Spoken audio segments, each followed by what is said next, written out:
I'm Cindy, and welcome to Pearls of Liberty this Memorial Day weekend, May 29, 2011. This was an interesting week in many respects, particularly the aspect of our nation sadly leaning toward becoming a police state, and we have a few things to talk about along those lines. But first, Don has some things that he would like to say about Pakistan and the actual looming of World War III, possibly.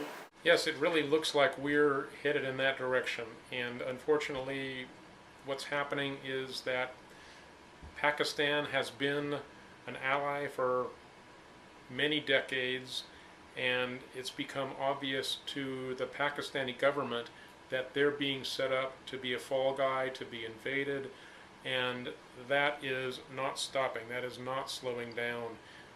Further inroads in that direction, we're on the verge of deploying troops. There are continuously drones that are firing on the people in Pakistan. It's not a pretty picture, and it's not getting any prettier. It's obviously been something that's been in planning for a long time, but with the reported killing of Osama bin Laden a couple of weeks ago, we see it come to the front burner. They're being set up to take the fall for harboring this terrorist, an enemy of justice, and as we've said before, we believe that that's all a fraud, that bin Laden was dead in 2006, if not before. So this is all trumped up, and again, we want to encourage you to look into things that the government does to set up wars. Throughout history, governments have been known to instigate wars through covert means and then sell the people that this is a righteous war that they have to get behind. It's no different today. In fact, one of the things I'd like to show you is a book along those lines that makes that crystal clear. We want to encourage everybody to get a copy of Jesse Ventura's New York Times best-selling author of 63 documents the government doesn't want you to read, and that makes the issue of false flag terror done by our government crystal clear. Things that they do covertly that create quite a different picture when brought to light. So there's no doubt that there is increasing government security and things that should be open. Claiming national security when they're really all they're doing is becoming an increasingly blatant police state and international bully, sorry to say. And we want to stand and fight for freedom, the America that I always believed that we were, and most people believe that we are. The thing is, we need to compare that to reality and move it back to what it's supposed to be. So you're basically saying that we need to be more honest with ourselves about who we are, as I hear you, and I'm just a little curious, how would you see the nations lining up if this issue with Pakistan were to move us toward World War III? What would be the alignment of nations that you might, in theory, see?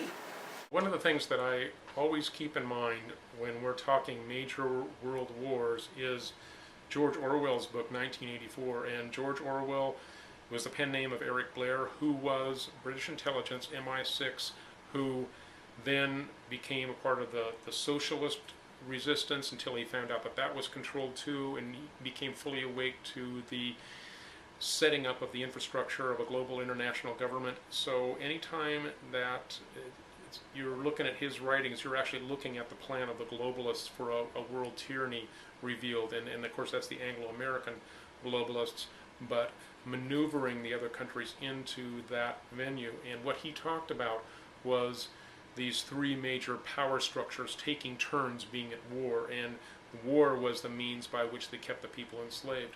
So Pakistan is cozying up to China and or Russia and who we go into a war next will probably depend on what their alignment is, and whether or not that China gives them cover. You can see the war drums beating for China. I mean, when Donald Trump is, one of the first things he came out was this economic vendetta against China, and there's no doubt that's well deserved, but there's also no doubt that we've been set up for that by our own government. So this battle with China may very well be where World War III would start, but it's not going to be, I don't think, a battle directly between the countries. There's going to start out, at least, as a surrogate battle where the superpowers are fighting in another country, and then the globalists want to escalate that into a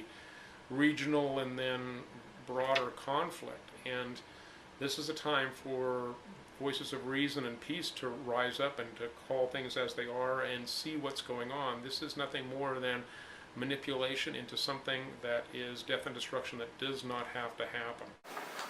Well, let's hope and pray that it doesn't. Let's do everything that we can to stand against the evils that push us in that direction. Our next topic for this morning is the birth certificate. Once again, the Obama birth certificate. There have been some more developments, and another book that'd be great to get is Jerome Corsi's book. We haven't actually purchased that yet ourselves, but it's high on our list. And Don has a little more information to share regarding what Dr. Corsi was doing in leading up to releasing this book and his challenge to the birth certificate. Right, what had happened that came out this week, early in the week on the Alex Jones show where Jerome Corsi was interviewed, was the fact that Joseph Farah, editor of WorldNet Daily, and Jerome Corsi had prepared the book, Where's the Birth Certificate, with more knowledge than they actually put into the book. They could have gone with a story later, after the book was out even, that showed their proof that Obama was not born in Hawaii. And what they did with actually deciding not to run with that story on purpose was they wanted to smoke out the president and try to see if he would come out with a birth certificate that they could prove was a forgery. And that's what they did. And the way that they did it was they had a mole inside the hospital in Hawaii, and this person looked for the birth certificate in the year that it was, 1961 I believe it was, and found nothing, and then later magically appeared. And this person in the vault with this magically appearing birth certificate of President Obama's read to Jerome Corsi the information on the document. Therefore they had that information and how the date at which it had appeared, and could begin hard proof that this was in fact a forgery because the information was incorrect, was numbers out of sequence, etc. So what they did was didn't run with that story and ran with the book, pushing the book that it was proof that Obama wasn't born in Hawaii, and then the Obama administration was more or less forced to try to discredit the book by coming out with the birth certificate that proved he was born in Hawaii, but could be immediately proven as a fake, and that is what happened. And in addition, I believe we mentioned last week that there was a hit piece on the Corsi's book put out by the Esquire magazine, and that, of course, was later, after the fact, claimed to be satire. Of course, it wasn't. They were intending to cause a run on the book, and there will be a lawsuit from WorldNet Daily about that. So this is the man, Jerome Corsi, who wrote the Swift Boat Veterans book that swift boated John Kerry, preventing him from becoming president by showing that his war record was basically dressed up and not what he claimed it to be, and that's putting it mildly. So Jerome Corsi is an excellent researcher, Harvard educated. This is no lightweight. The facts in the book are true in spite of the attempts to spread rumors to the contrary.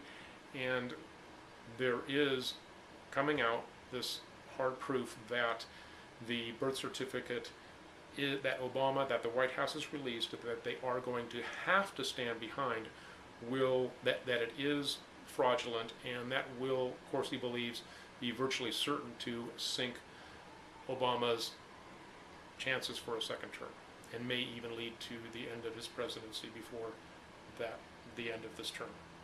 Well, great. Justice, come forth. And as I mentioned earlier, we have some things that we would like to say regarding our country becoming something of a police state, and TSA coming soon to a prom near you. And I know Don has some things to say about this, but we have daughters. They're in their 20s now. They have children, so we're grandparents. But the time that was when they were attending proms and dances and so forth wasn't really all that long ago. And I can remember some of the dresses the girls wore. Think about if you would like to have your 16-year-old daughter in a strapless gown, have somebody walk up to her and go like this, because I've had it done at the airport. They use the back of their hand, but that would be, I'm sure, a very awkward situation for virtually any young woman. And I know Don has a little bit more to say about this. There is no doubt that this is intended for conditioning, because there is virtually no possibility that there could be a serious terrorist coming into a prom. That, of course, anything could be manufactured, anything could be provocateur, and that may very well happen. But what's going on is obviously conditioning, and I want to back up to where Cindy said America becoming a police state. What's happening is the police state that America already is becoming increasingly obvious. And that's what's really going on. America has more prisoners per capita than any other nation in the world. That's a huge source of labor for corporations, and they let the violent offenders go, leave the unviolent and drug-related offenders stay because they make better workers. It is police state tactics, no doubt about it. Huge corporate benefits and dollars going into the prison generated because of the prison system. I wanted to ask you where the prom was. I believe the prom was in the peninsula area of San Francisco, somewhere in the San Jose area. And what actually happened was that the TSA ended up not doing it because of the outcry. They were prepared to do it. The outcry was so great that they were going to do it that it ended up not happening. And that is awesome. That's wonderful. And that clued us into the fact, clued American people into the fact that this was a strategy they were preparing to roll out. As we've seen TSA do repeatedly, there is an initial outrage. They'll come back, they'll scale back, but they'll come in a more subtle and measured form. So we don't expect that this prom thing has ended. We expect that it's only beginning, and maintain the outrage, because that's what's necessary. We can't let the temperature in this boiling pot get so hot that it ends our indignation. We need to keep that passion that these things cannot go on. Not only is it the TSA prom, that the TSA groping people at the prom, but this is part of a picture that we're going to be reporting on an ongoing basis. Another item that was huge this week was what happened with Texas and the TSA. The Texas state representatives unanimously passed a bill to say, no, you can't do this in our airports. There will be none of these invasive pat-downs. The bill was unanimously passed, as I said, and was going to the Senate, where they were ready to pass it virtually unanimously. It was stopped. It was stopped through covert means by the lieutenant governor of Texas, who really has more power than the governor. And he did this covertly, trying to remain in the shadows. He was exposed. Alex Jones and a few other people from various locations went to Austin, the Capitol building, and held an impromptu protest there that raised the national awareness of this issue.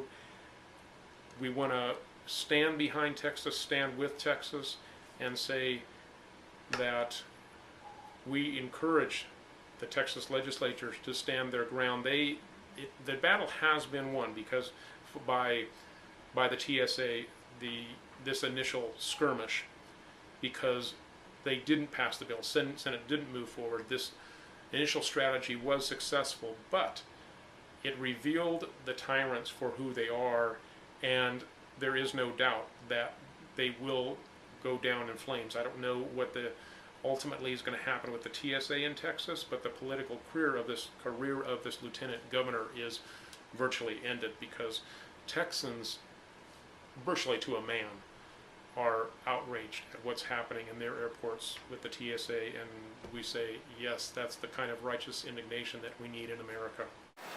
So be passionate in opposing things that you know are wrong.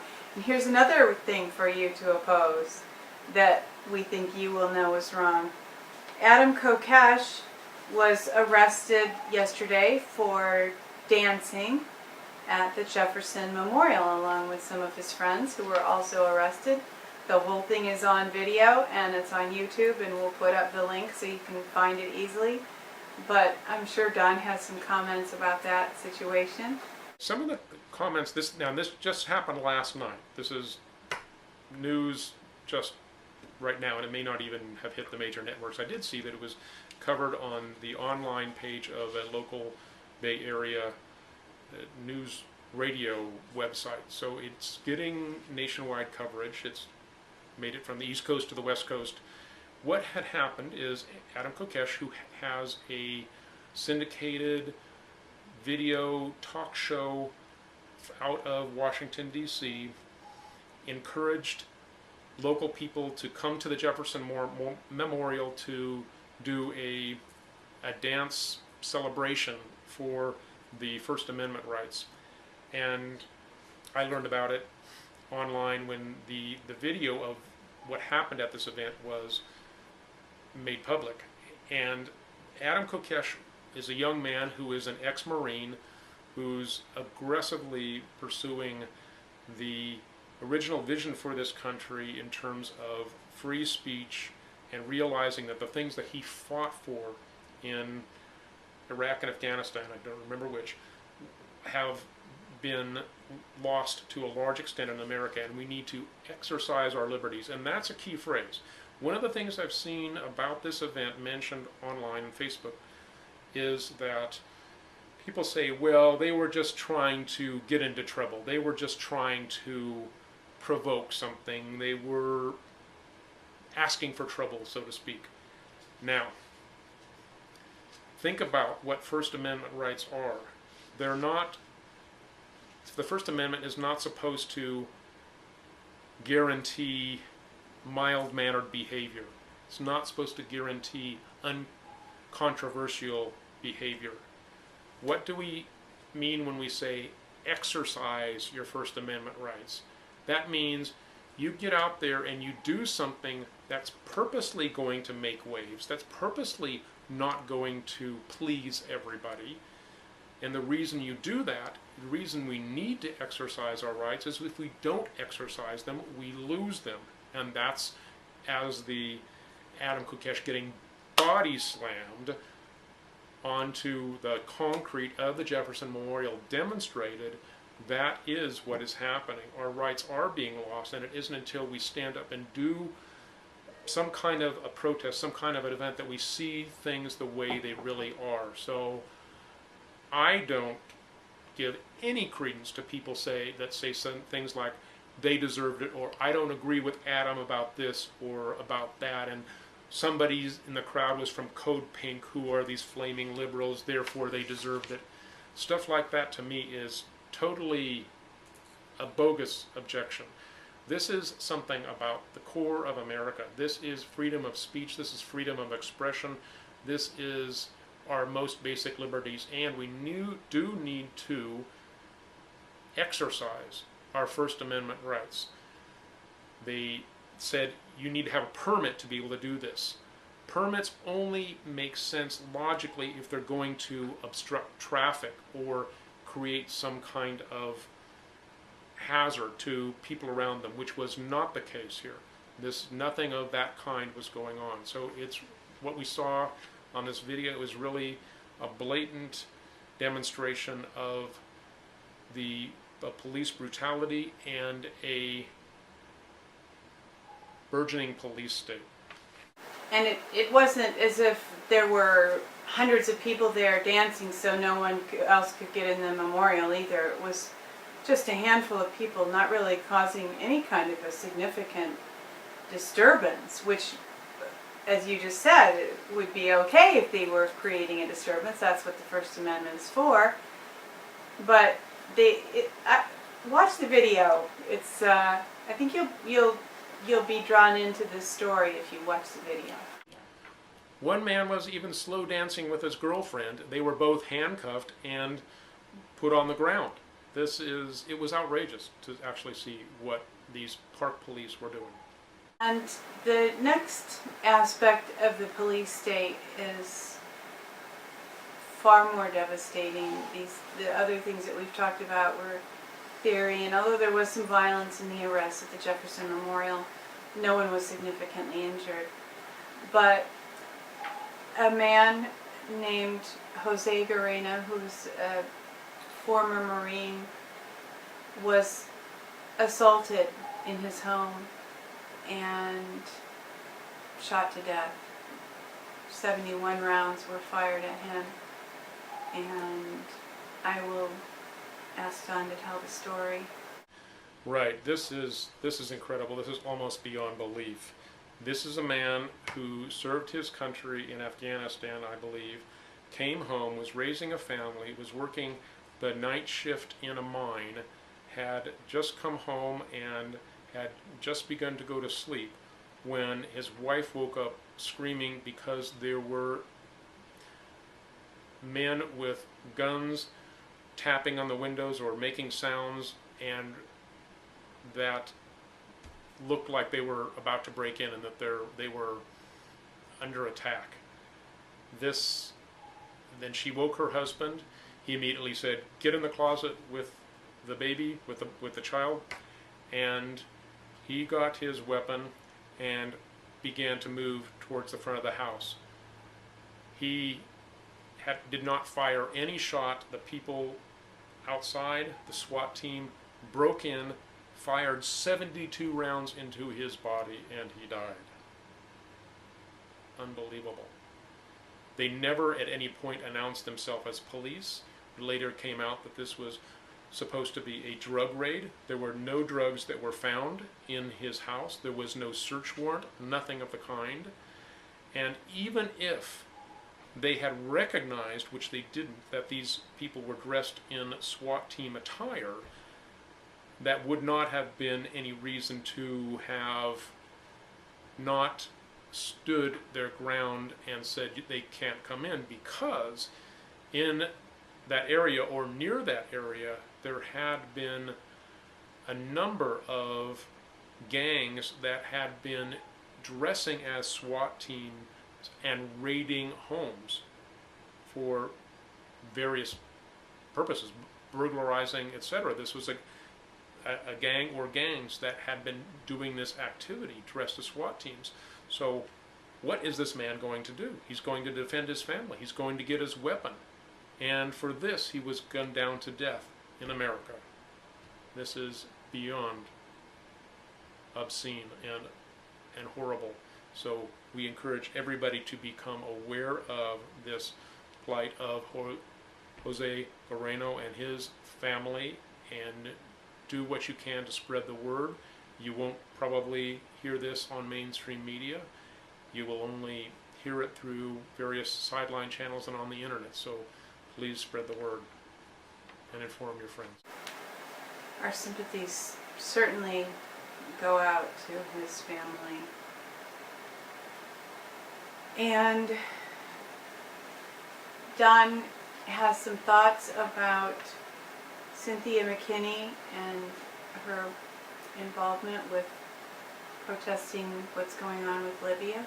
I, for the first time, was able to hear Cynthia McKinney other than the type of treatment that she got a few years ago on Fox News, who did their best to make her look like a fool. This is a very courageous woman. She's no longer a congresswoman. But she has gone to Israel, the Palestinian areas, to firsthand see their plight. She is now in Libya. This is a Catholic woman who wants to identify with the poor, the downtrodden.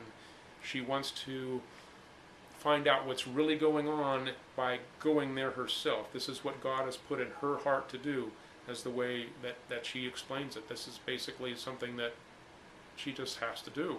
So she went to Libya and is seeing how this facade of rebels and attack is happening. These are people that are being set up as to be so-called liberators or the anti-Qaddafi forces, when all they really are some Al-Qaeda terrorists who have been given weapons by the Anglo-American military forces to pose as rebels in standing for the rights of the people, when all they're really doing is advancing the agenda of a more globalist Libya that will stand less for the people of Libya and more for global interests, including the vast oil reserves in Libya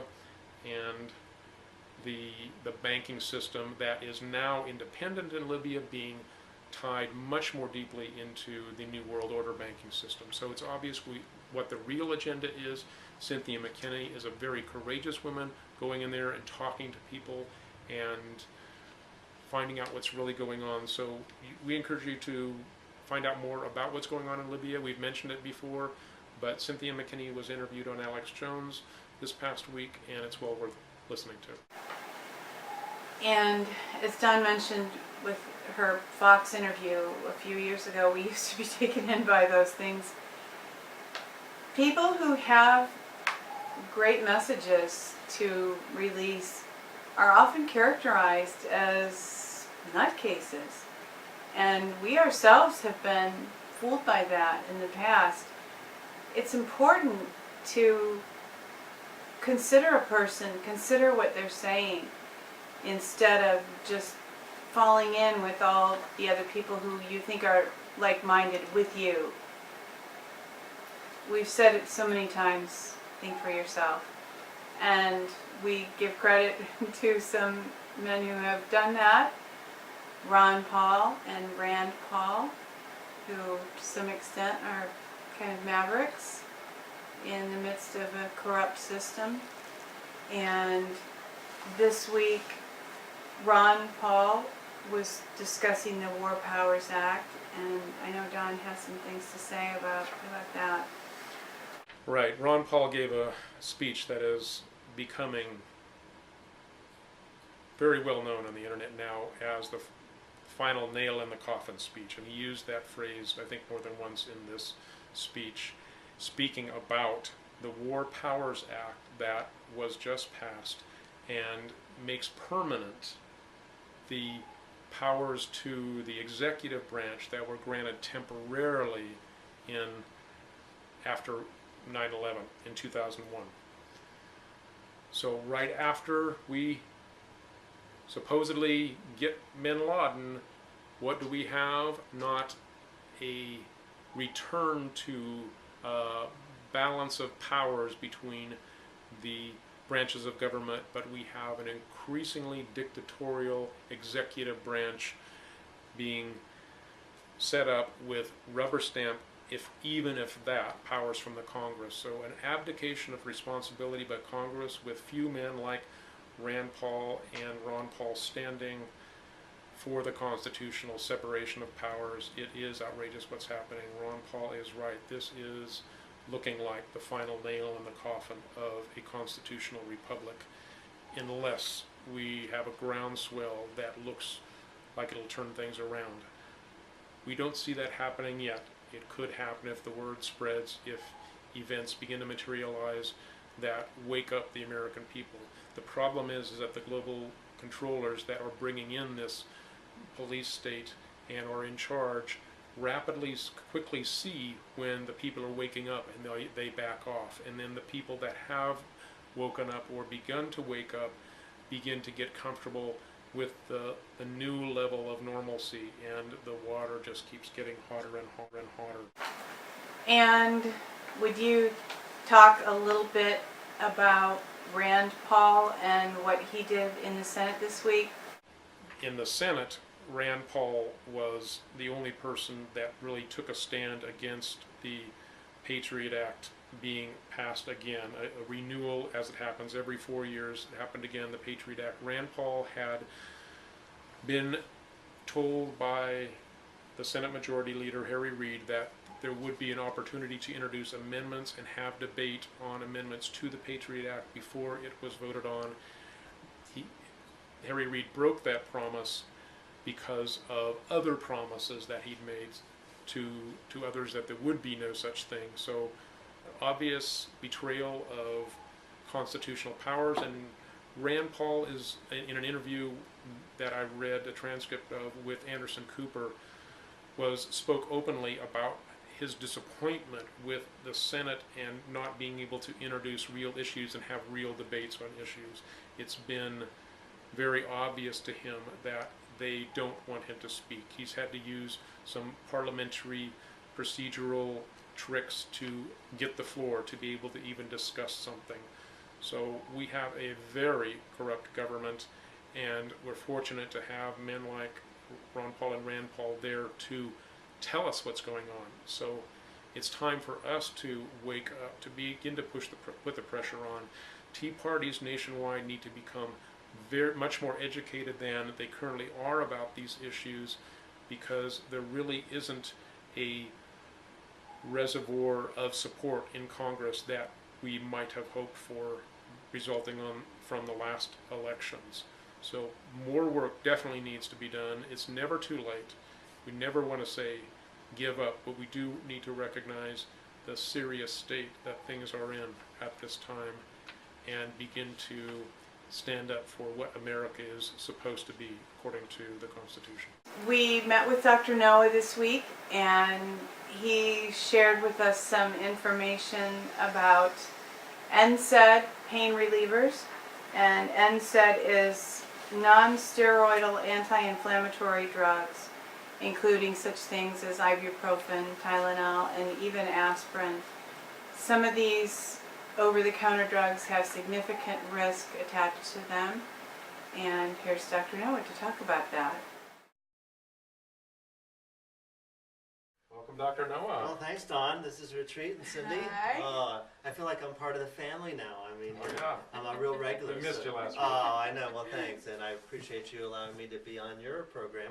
It's a great service that you put out there for the world, and so I like to do what I can to be able to, at least on the health aspect, to become a similar type of thing. What do you have for us this week? Well, actually, it's one of my passions. I mean, and as you can tell, almost everything's a passion. But probably over the last 30 years, especially being a chiropractic physician, is a lot of people deal with pain. And the first thing that people do, either go to their drug doctor or over the counter, they go to a classification called non-steroidal anti-inflammatories.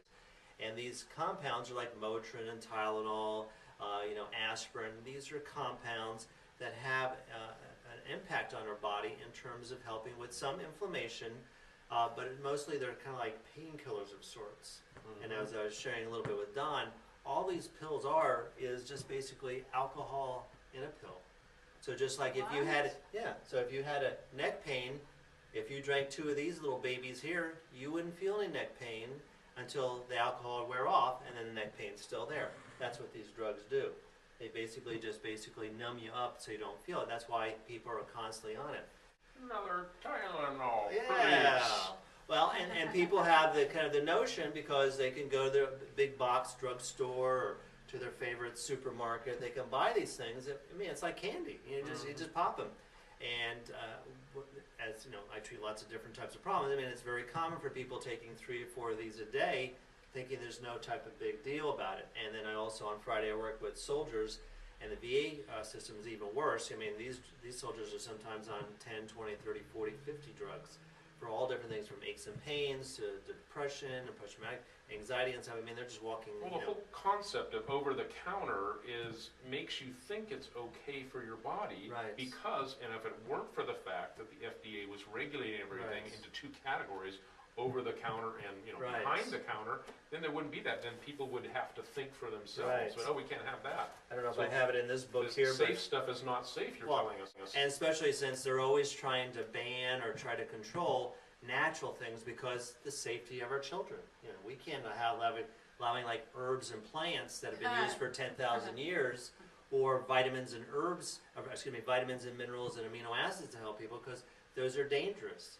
Well, there was a study that was done that compared. Everything's flipped on its head. Well, yeah, exactly. So this was only published in the New England Journal of Medicine, the most prestigious drug journal in the world. They compared, vitamins and herbs and over-the-counter and prescription drugs, and guess how much more dangerous were over-the-counter prescription drugs compared to herbs and things? 10%, 20%, 100%. No, I'd say more than double. Yeah, 2,000% more dangerous. Oh my goodness. But that's always the kind of the little type of scam they always played. Oh, well, we got to protect because someone had a little tummy ache when they took an herb, so now we need to ban that. And just to be clear, this is drugs that have been approved. That's right. These are over the They've counter been and approved. prescription. Yeah, these are prescription. So anytime, and this is my big thing this week, this is what's been highlighted for me, anytime you have the government in there trying to keep people safe, all that is an excuse for them to have control and for them to play mafia, giving That's right. the It's a monopoly. game, controlling the game, Yeah. giving it to the inside Yeah. people that they want to. Having grown up in New Jersey, it was called the protection racket. They'd go down to a community and say, you need to pay us $100 a month so your place doesn't burn down, or bricks don't get thrown through your window. Yeah, that's all the FDA is one big protection racket. Absolutely. And the government is nothing more than just a special interest mouthpiece. Special interest groups, would have lots of money, pay politicians, pay these bureaucrats to do certain things, and they get their wishes, and we've seen that. Concentrated corruption. Exactly. It's a way to Absolutely. get all that corruption all there funneled in That's together. right. So if you got the money, you're able to pay for power. These are corrupt individuals. They'll do anything. Well, that's right. That's called prostitution. But that's another story. We definitely don't want to have that. They have to be very good at not looking corrupt, though. Exactly. They have to be excellent salesmen, Well, or we won't stand for Well, it. and that's the spin. Give us your best salesman. Well, it's always right. Not let us believe that it's really the mafia. Well, I don't know how strange this is about our family, but I was with my daughter. We were watching actually the rise and fall of the Third Reich, the Nazis, and exactly type of just as they stated in this documentary here. Once again, they were able to convince the German people that certain things were a certain way.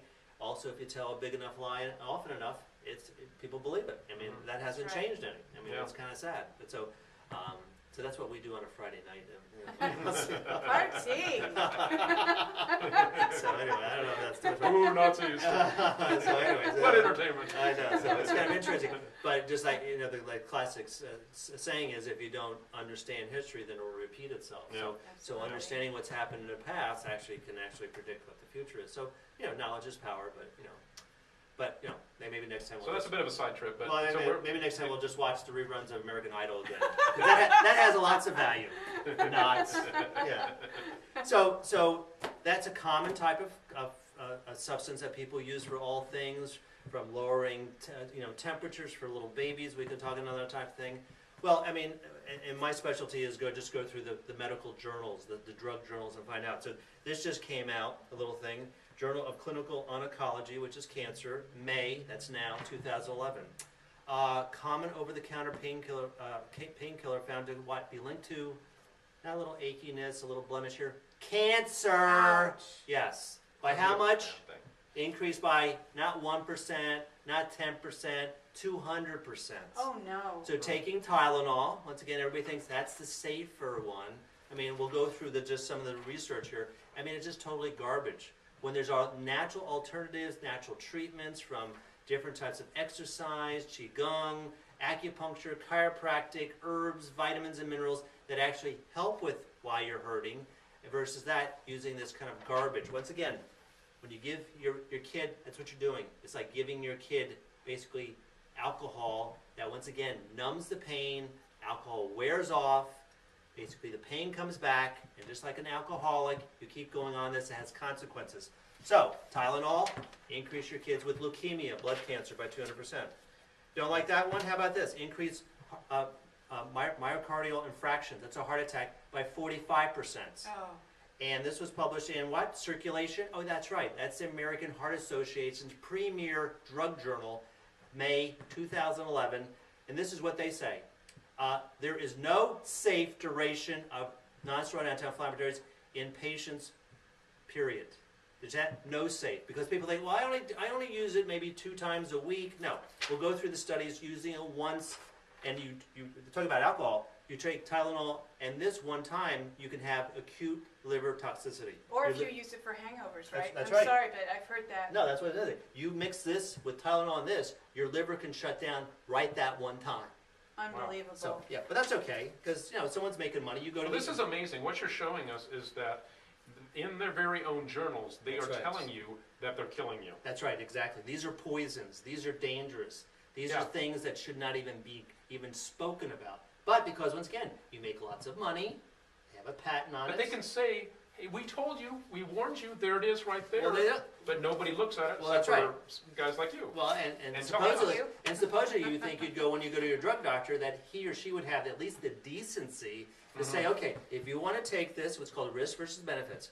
Okay, Mary and John, if you want to take this Tylenol, that's fine. It'll help with the pain short term, doesn't get to the cause of the problem, but these are all the different side effects. But that's never discussed because they get little perks. They're drug doctors.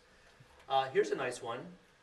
So this is like an athlete. A lot of athletes will take this before and after working out real hard. Research shows that common over-the-counter pain relieving drugs like Tylenol, Motrin, like that, not only cause GI, we'll talk about, causes every time you take it, causes bleeding in the ulcer. I just had a woman who's in her 80s. She goes in, they want to do all this kind of exploratory surgery because she has gastritis. I just discussed her real quickly. She's taking, an aspirin every day. Every time you take an aspirin, it causes gastritis, causes bleeding, causes ulceration. Well, they've been promoting that for supposedly to thin the blood to prevent from a heart attack. God forbid you eat right and exercise and take essential fatty acids, which actually works even better. And drink more water. And that's right, drink more water. Exactly right. Then God forbid that. Here, take a drug, go back, something like that. So what they found out that when you take this crap, it actually inhibits healthy muscle growth and recovery and increases oxidative damage. Oh, what a deal. What a deal. That's what I want. Give me more of these Athletes things. would be shocked to learn that. Well, that's right. But once again, like Don says, the knowledge is out there. Okay, so this is for all the macho guys out there, because men are terrible. I don't care. I'll just do what I think. Non-steroidal anti-inflammatories linked to increased risk of erectile dysfunction. Yeah, how manly are you when you can't get it up? How's that nice like that? So this is from a Kaiser. This will be viewed after 10 o'clock, so this will be for adults. On YouTube. On YouTube, Only like be that. able to watch That's it. right. So this was published once again. I don't need to go to qigong journals. I don't have to go to the health food store. I don't need to talk to my grandmother. I go to the science, the drug doctor's own journal. This is Journal of Urology. This has nothing to do with acupuncture, chiropractic, herbs, or vitamins. That's what they say. And so what they were able to find out that when you take this crap, it increases erectile dysfunction. When you just take it 3 times a day for 3 months, you don't have to take this for 30 years or so. How much does it increase the chance of erectile dysfunction? No idea. 240%. Oh. Cha-ching! That's a nice deal. But then they created a market for Viagra. Absolutely. You're So right. look at it on the positive That's side. what I'm saying. What other industry, I keep telling this, what other industry can continue to cause more problems and keep money moving? Their motivation Shocking. is, they don't care. Oh, if we cause leukemia, yeah, my buddy down the street who does cancer, he'll make $300,000. Oh, this causes gastrointestinal, that's when you see your GI special. He'll make $25,000 when he has to scope you and tell you got this problem here. What other industry creates this disastrous morbidity, mortality? Yes. I know. Yes, go. I know. Government. That's right, the government, that's right, exactly. They're the only other ones that can create the problem and offer the solution. That's right, or buy things with no money. I mean, anywhere else you're thrown in jail. I mean, it's kind of crazy. Driving here, they were talking about, what's called unfunded liabilities is $117 trillion. All this Medicare, Social Security, like that. Everybody's just thinking, where's that money come from? Yeah. I just had a patient come in. Oh yeah, she had this procedure. Or no, she was taking this drug that I told her, that's about $300 a month. No, I only pay $40. Well, then someone else pays $260, or that's what, as in this radio program says, there's an IOU out there. Well, one of these days, IOU's got to be cashed in. So we're up to about $117 trillion. That's an impossibility. Everything produced in services in the United States is between 10 and $17 trillion. How are you going to do that?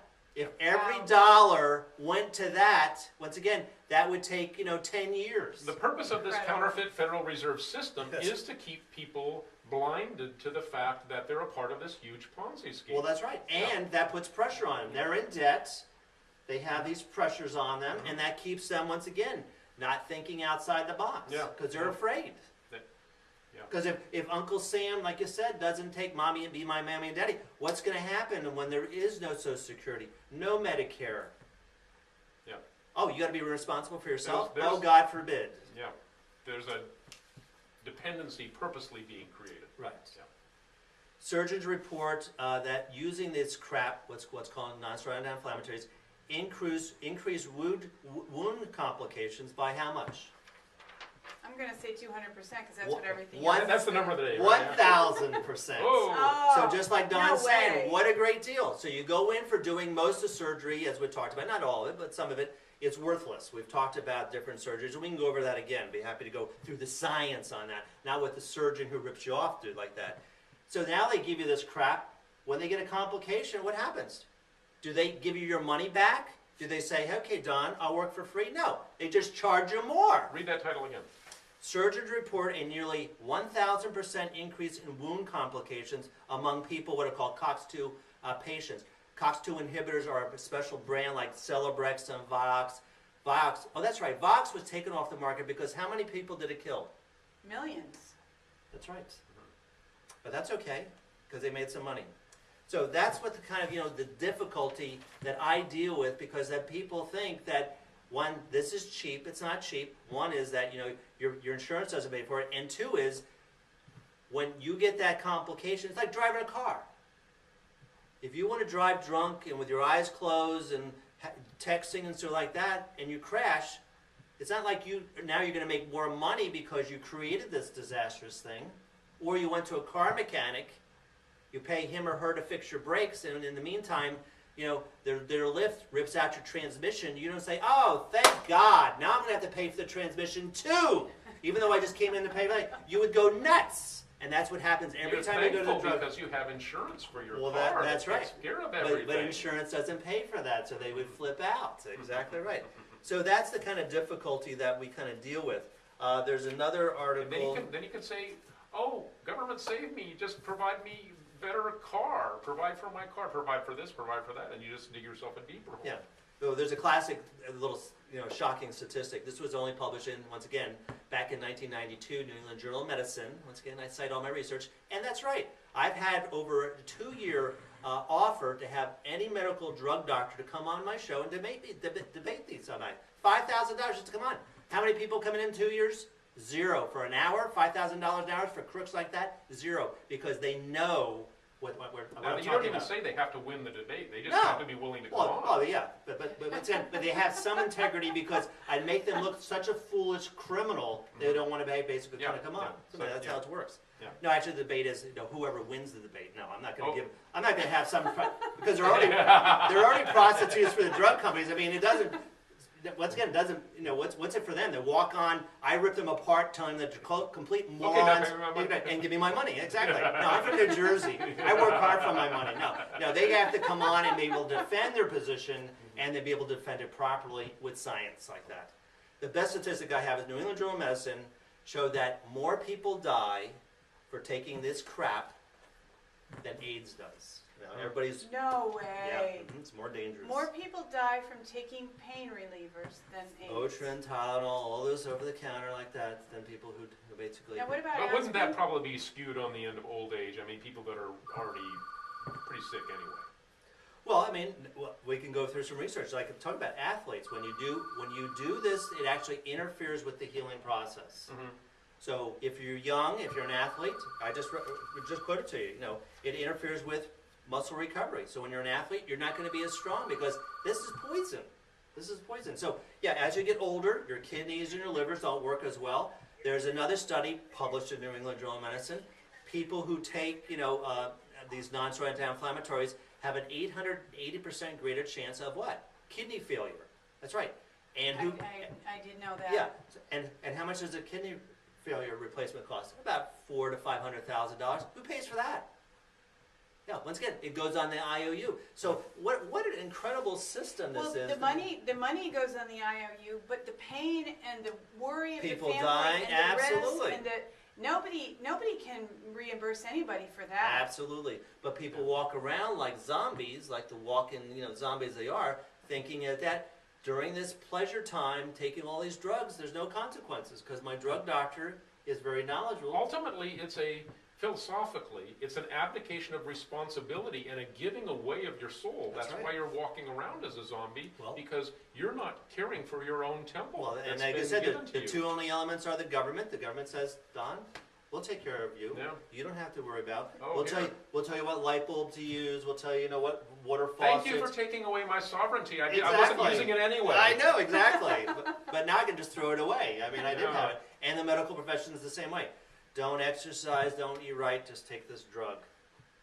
And then the Thank drug you. rep comes in, slips him or her $1,000, and everybody's happy except Yeah. you. Like Cindy's saying, pain and suffering. And and once again, suffering. every week I'd say, well, Dr. No, why do you get so upset? We're talking about pain and suffering. That's I want right. you to go up to, the Yonville and see these soldiers in pain and drugged up like that and tell me this is a happy Yeah, day. Exactly. It's not. Or like you're saying, now this person has to have a kidney transplant. They're sick, they're pale, they're going to die because the quacks told them that take Motrin every day because that's okay. No, that's why I get passionate. We're talking about death and morbidity, That's right. pain and suffering.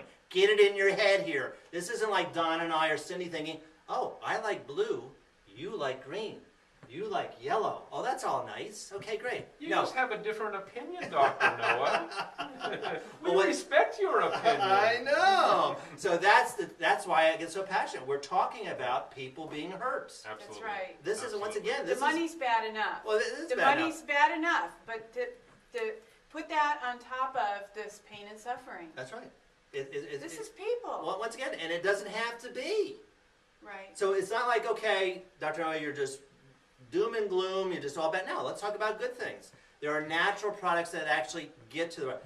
There's a product there that's made from hops, rosemary, and olive leaf extract that helps with pain and inflammation without those side effects.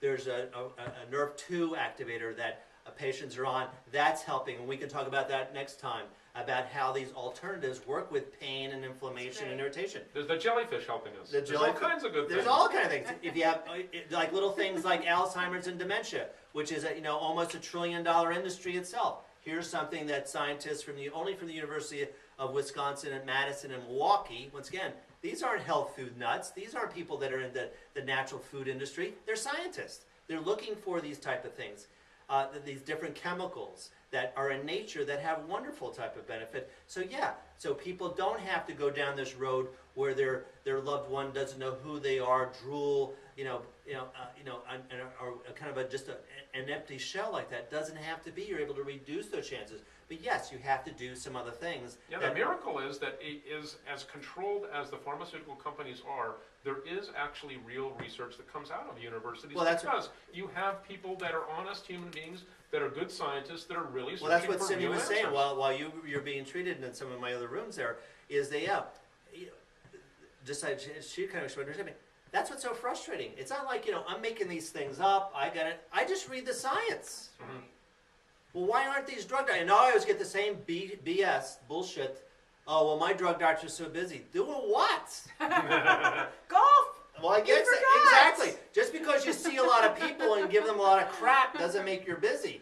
They need to get off their butts and find out, like I read. Okay, here's some scientific breakthrough. Well, you know what? Actually, because they have all this huge paperwork agenda that they've got to comply with by being in the system. That's true. The very fact that you're outside of the system and don't go through the regular insurance channels and have to play all of their games. You go through some. But a lot of people are not covered, so they have to come up with some resources on their own. Mm-hmm. But in effect, that takes you out of the system so that you have more time to research and stuff. Well, I still disagree. They have as much time as I do. I agree with Cindy as what you do with your time. Yeah, I mean, that's something that actually the drug industry or the drug doctors and myself, insurance companies, is a whole nother type of scam that is. They take money off the top, they take 40%, and all they do is they jerk people around all the time. So that's paper pushers. Yeah, that's all they do. They're worthless. They've never cured anybody. They've never helped anybody. All they do is hassle people. Mm-hmm. But they have. When you go down to the big city, what are the big skyscrapers? Insurance companies. Yeah. So if they start losing money, what do? They just raise their, just like the oil industry, and they just raise. There's no free competitions. There's no competition there. So they just raise the premiums, and everybody has to pay for it. They all wink and nod because they don't want to quote be antitrust, Sherman Act type of stuff, but that's all BS. Yeah, it's all a fraud up front, and we saw that with the healthcare legislation that it gets in front of Congress, and it's all of the healthcare companies in collusion. That's right. Buying off the government. That's right. And this is the illusion of a free market. It's and not a free market. More recent research showing is if you pay enough, then you become excluded from it. So if you pay enough, then you're not in that system. Mm-hmm. So once again, money talks. It has nothing to do about making people healthier and like that. I mean, there's two classic things. Dr. Breslow down at University of California at UCLA, show that what was the greatest breakthroughs in terms of health? It wasn't drugs. It's public health. Mm-hmm. Clean water, clean food, clean air. Sanitation. Yeah. About 5 years ago, British Medical Journal reviewed over the last 160 years in terms of what were the greatest breakthrough. Antibiotics, genetic engineering, stem cells. No, what was it again? Public health. Mm-hmm. Wow. People don't get it. Mm-hmm. This is all smoke and mirrors. This is all magic stuff, pretending that this stuff kind of works. Yeah. Let's walk for breast cancer because if we spend enough money since 1972, the war on cancer, we're going to break through. There's no breakthrough. I showed you. From 1930 to the current, there's been no change in survival rates. Little blips up and down. Right. Had lots of other type of factors like that. I mean, what other industry can go for 80, 90 years spending trillions of dollars and having no benefits? And even worse, you can take that benefit that happened from public sanitation, public health, and a similar thing was happening the time they were beginning to use vaccines. And if you actually, again, look at the science, you'll see that what's really happening, the thing that's sold as being the vaccine benefit is actually the public health and sanitation benefit. In fact, we can talk about that. They've actually charted that by the time vaccines were actually introduced, most of the diseases were already on the downside, and it was just the momentum that was going.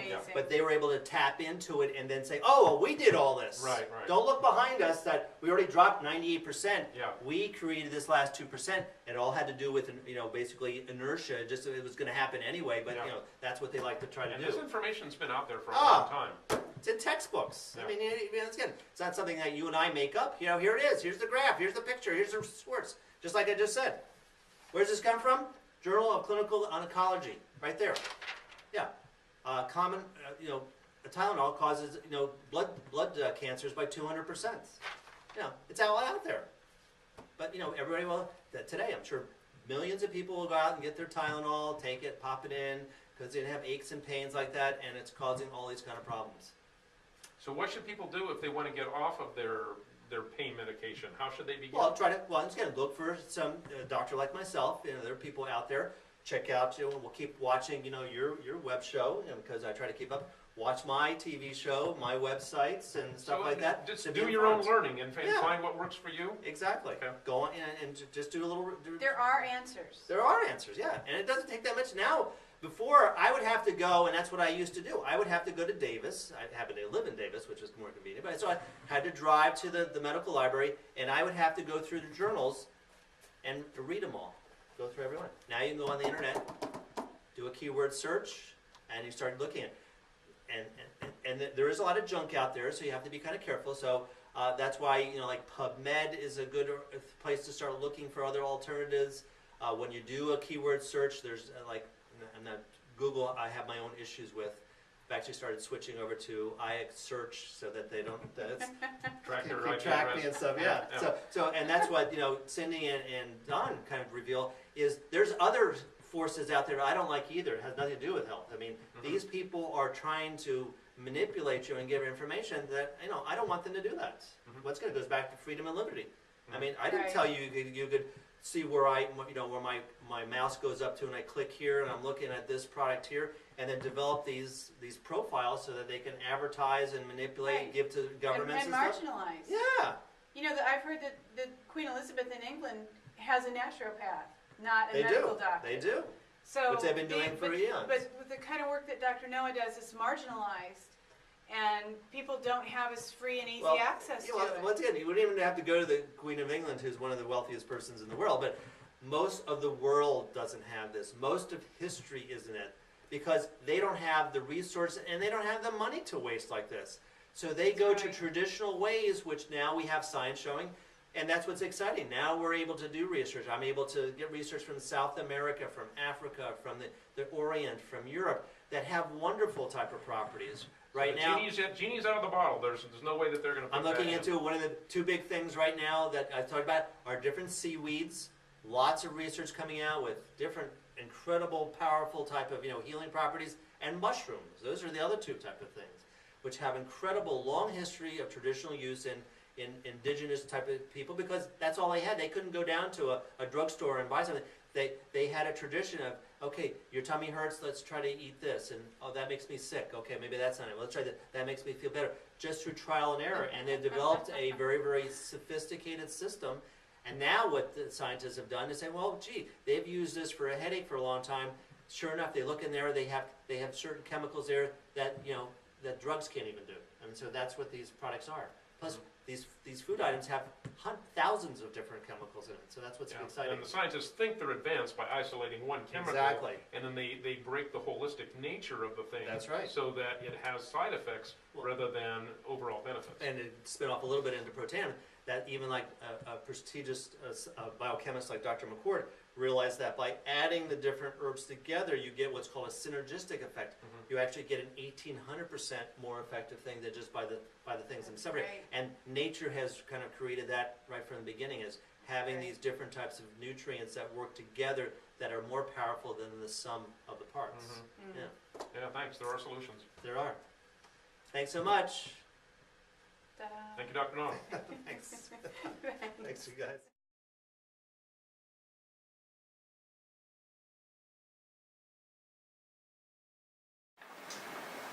So, thank you, Dr. Noah. We appreciate that information, and hope that Dr. Noah is having a pleasant Memorial Day weekend.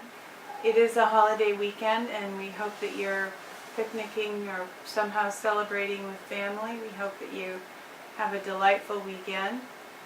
And some good news that we've heard is pertaining to a source of energy called Brown's gas. It has tremendous potential in many realms, and we've talked a little bit about it as a source of energy. Our friend is considering purchasing a Brown's gas generator, and as he's done research online, he's found a lot of very interesting things about Brown's gas, including the possible potential to safely and quickly dispose of nuclear waste and produce pure water virtually from air. and also the transmutation of substances. Would you talk about that? Now, Cindy, we want to talk about science, not science fiction. People, humans have always been about breaking the barriers of what was perceived as being possible and going to the next level. Things that we didn't think were possible then become possible. Do we want to get stuck in a rut? We've been stuck in this petroleum and electronically centralized grid for over 100 years now. There is a way out. There is more than a one way out. The problem is we have to begin to think outside of the box, see outside of the box, realize that things are possible that we didn't dream were possible before. Elements in the periodic table are made up of protons and neutrons and electrons and the subparticles that make up those. They can be rearranged from one element into another element. There are people that are doing this. They have been totally blackballed and murdered and sidelined in every way imaginable because it's a tremendous threat to the current power structure. But we are living in a period right now that is not obvious yet, but is becoming more and more unstoppable. So that this period is a breakthrough period where the control is that the powers that be have had is beginning to dissipate, dissolve. They need to do that because they plan to transition into something much more authoritarian, much more controlling. But as they're moving to this newer enslavement system, there is a window of opportunity that we have to seize as free humanity to say we're not going to go along with this new totalitarian green fascism, however you want to label it, that is just more control. It's being sold as being good for the earth, but it's not. The type of thing that really is good for the earth is the type of thing that can be managed locally, not centrally. The type of technology that, like we've talked about before with Brown's gas, that you can actually have a steel mill in a box almost, that is so scalable that you don't have to keep these huge blast furnace fires going 24 hours. You can get it up to temperature very quickly. You can have small shifts of people that don't have to work 24 hours. So there's tremendous possibility for reindustrialization of America, but not in the sense that we've thought about it in the past, where you have to have these dirty factories. No, these can be decentralized, located in various places. Thomas Jefferson's original vision for America as farmers and a decentralized society that is not oriented around a big city is very possible. We can see it on the horizon with the technology that we now know is possible. We just have to break through these walls in our thinking to begin to move in that direction and to take the stand against going down this new tyranny that's being laid out before you. Don't buy into that. Insist on a decentralized plan. Become familiar with things like small is beautiful. Eric Schumacher, I read it in the 70s. This is Thomas Jefferson's vision made current. Now this book isn't completely current because it was written in the 70s and it's been adapted for somewhat to the present, but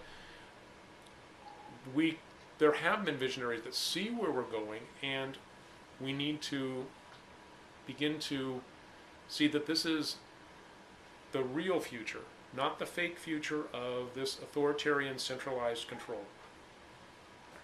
My camera stopped, but if you're comfortable thinking about talking about this on the fly, could you say a little bit about the difference between, okay, why would you be okay with changing elements and portions of elements around but not comfortable with GMO and messing around with DNA and Okay. genetic material. Yeah, the other thing that is another element in the fake future that's very dangerous is genetically modified organisms, GMO foods.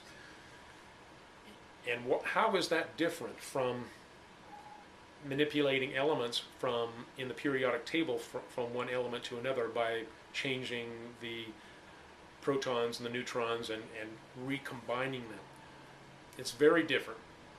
The genetically modified organisms have DNA from one organism mixed into the DNA of another organism without going through any evolutionary process to get there, and without the type of interbreeding that needs to happen in order for genes to mix organically. What you have happen is the creation of Frankenstein's monster, so to speak. You have strange things like salmon with, I forget what else. Strawberry mixed with salmon. Strawberries, for the color, things that basically fool us as the consumer into thinking that it's healthy and it's not. You have genes from different organisms spliced into crops so that the pesticides are built into the food crop itself so that the bugs don't eat it, so that the mold doesn't get it. What do you think that does to your body? Well, that's just as if you are taking that pesticide into your body. These are horrible things. It's not something that develops through means that preserve and protect the earth the way that it was created to be. You don't have to be a Christian. You just have to believe in a creator and understand that this world that we live in has a divine order and a divine purpose in it, and man is only capable of messing that up when we start dealing with the DNA at this level. Another whole element is, we encourage everybody to watch the film about Monsanto called The World According to Monsanto, in which you see that what is really going on with this GMO revolution is they're going for a monopoly of the food sources of the planet. Nothing less than that. They are patenting seeds so that the crops don't produce their own seeds, so the farmers can't save the seed and reharvest. They have to go back to the company to get the seeds, and the company sues them if they don't use the seed and they somehow get some of the genes mixed in, because GMO crops are constantly contaminating the non-GMO crops that the neighborhood farmer would grow. This is just outrageous pollution and manipulation of the environment, of the source of food, the source of life on this planet. So there's a big difference between that and the alchemy of changing one element to another. That there's something very special about DNA that's actually much more complex because of the encoding that is in it than there is in even from going from one atom to another type of atom. You might think that's more powerful, but it's actually because of the intricacies of DNA that we're messing with something way beyond what humans have the ability to understand what they're doing. Thank you. Great. This is supposed to be the happy ending. I know I did that, so make it a happy ending.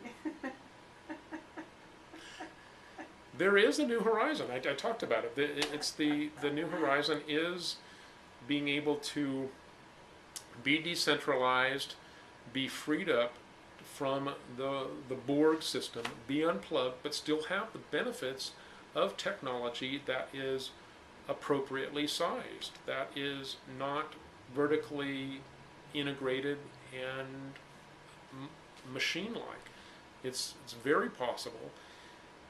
yet we know from scriptures that we believe that there will be a struggle. But that doesn't mean lie down and treat it as inevitable. If you are a compassionate and loving and creative human being, you owe it to yourself and to the others around you to help create the world as it should be, not to lie down and let the evil and tyrannical forces win. This is about bringing in heaven on earth and about becoming people that are worthy of the divine calling that we all have. That brings us to the Pearl Culture segment of our video. This week we saw quite a few films. I saw a couple that Don did not see. One was Mesmerized with Jodie Foster, and it's a period film. I believe it's the late 1800s where the story is set, and it is interesting from our point of view because it has to do with hypnotism and the early development of hypnotism, at least from the standpoint of Europe and the Western world. There's a hypothesis that hypnotism was used a long time ago, but this film kind of brings it into the way we see it at this time. It's an interesting film. It's very dark, like most of the films I will mention. The next film that I saw without Don was Best Laid Plans, and that was starring Reese Witherspoon. And it's basically just a story of what seems like a simple crime, a simple scam to get some money, gone pretty horribly wrong. So, crime doesn't pay. And this weekend we saw $1 Million Hotel, which we both watched together, and another dark film, but had some good insights into human nature, and it was very interesting to watch. And Don, do you have anything to say about the $1 Million Hotel? I think it was an interesting study in character development and perceptions, because you have Mel Gibson playing this character that is an FBI guy, and you see that he's had this tremendous back surgery and has a neck brace, and you don't know what's happened to make him, a horrible accident to make him be in that condition, something like that. But this hotel that he's supposed to investigate, where this murder took place, is basically populated by some pretty oddball characters with maybe more than a screw or two loose. So here's Mel Gibson, this straight arrow, trying to deal with these nutcases, and you see a transformation happen with Mel Gibson and you find out more about what his back injury was really about later in the film, that actually helps him to identify with these people. But it is an interesting character transition. There was one line in the film that was spoken by Mel Gibson that I thought was absolutely priceless, and I don't know if I can quote it exactly, but he said something to the effect of, no matter how strange or outrageous your behavior is, I can always do you one better because I work for the government. That's worth watching the movie for. That was a great quote. And in the midst of a really quite dark film, he did bring some humor to the role, so that made it a little more palatable. It's a good film, worth watching. Another film that we just watched this weekend was Katyn, about a town in Poland in the midst of sorting things out around the time of World War II. And very touching film. I guess it frightened me a little because it made me consider what could happen in our country at some point and the adjustments that people are forced to make when there's a war and following a war. So Don, would you talk about how it impacted you? Very important film historically to understand what the environment and the way that the powers that be operate behind the scenes to maneuver things in worldwide war situations and how they attempt to manipulate the people. This is a film that maybe you've seen. What's the name of the film where they're in the forests fighting? The Defender, D something or other.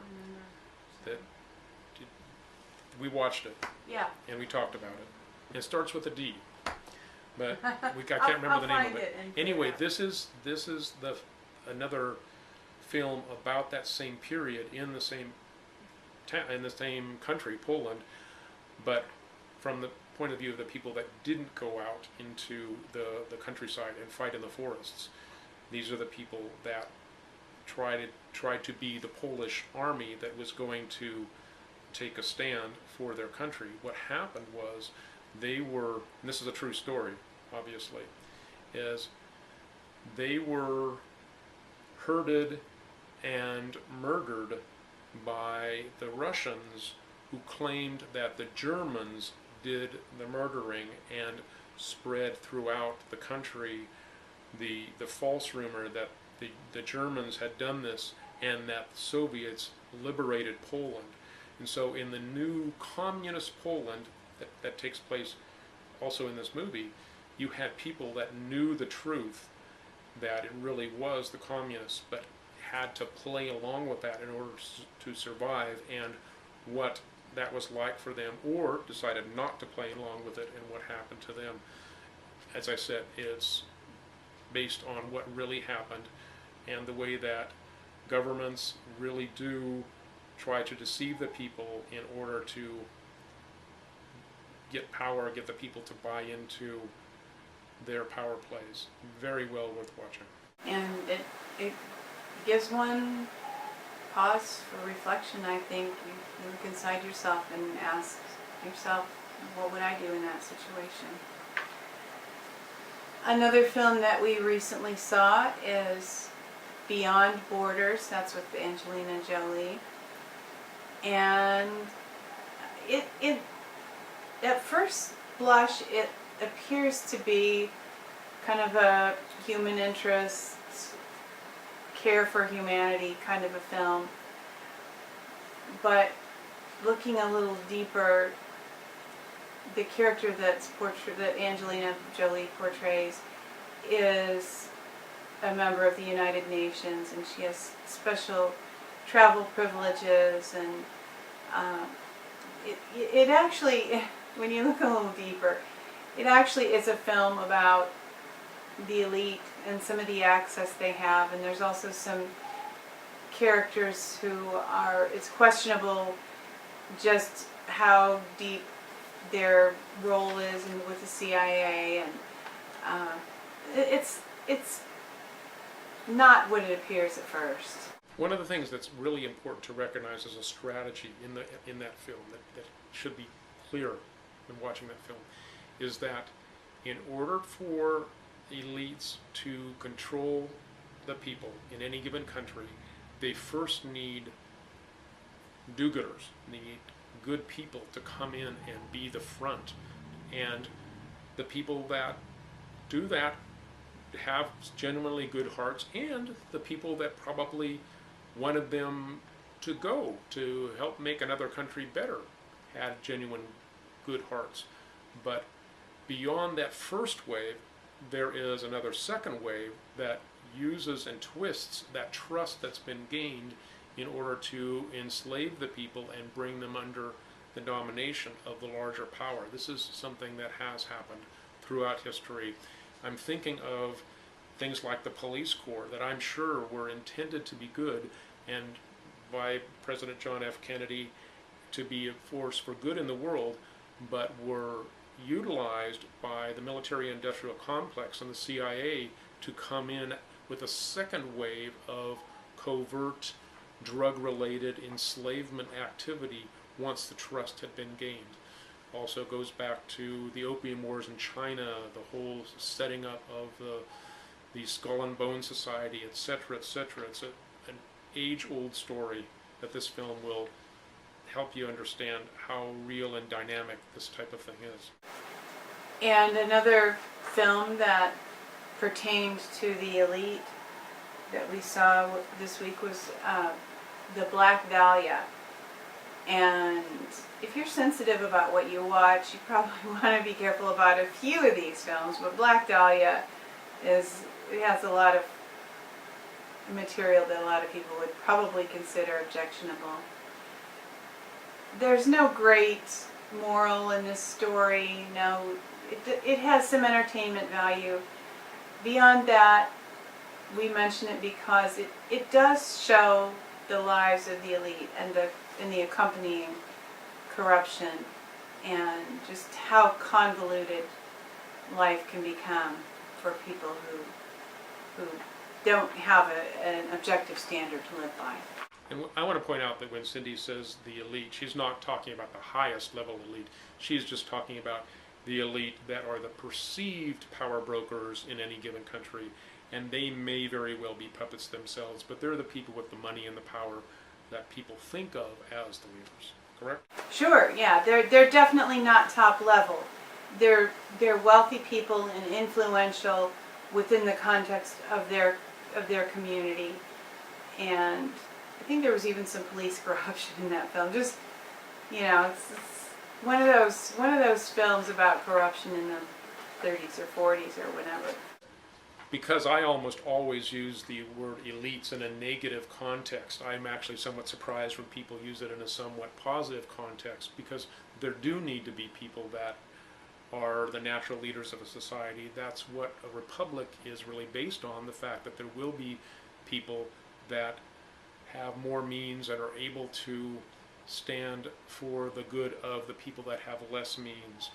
And it was in a Facebook conversation recently that I saw people referring to people like Jefferson and Washington and Adams as elites, and I thought, my goodness, well, they're not the negative type of elites, but they are the leaders of a republic that it does naturally happen in society that people that have gifts and means, when they are functioning for the good of the people as a whole and not out for their own self-interests, those are people that greatly benefit society.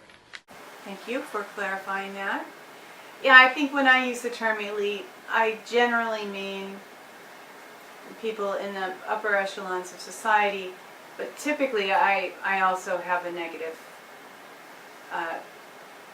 it's typically in the context of them controlling things that they ought not to control, and that is the case in this film, although they're definitely not the top levels. Thanks for visiting with us, and we'll see you again next week.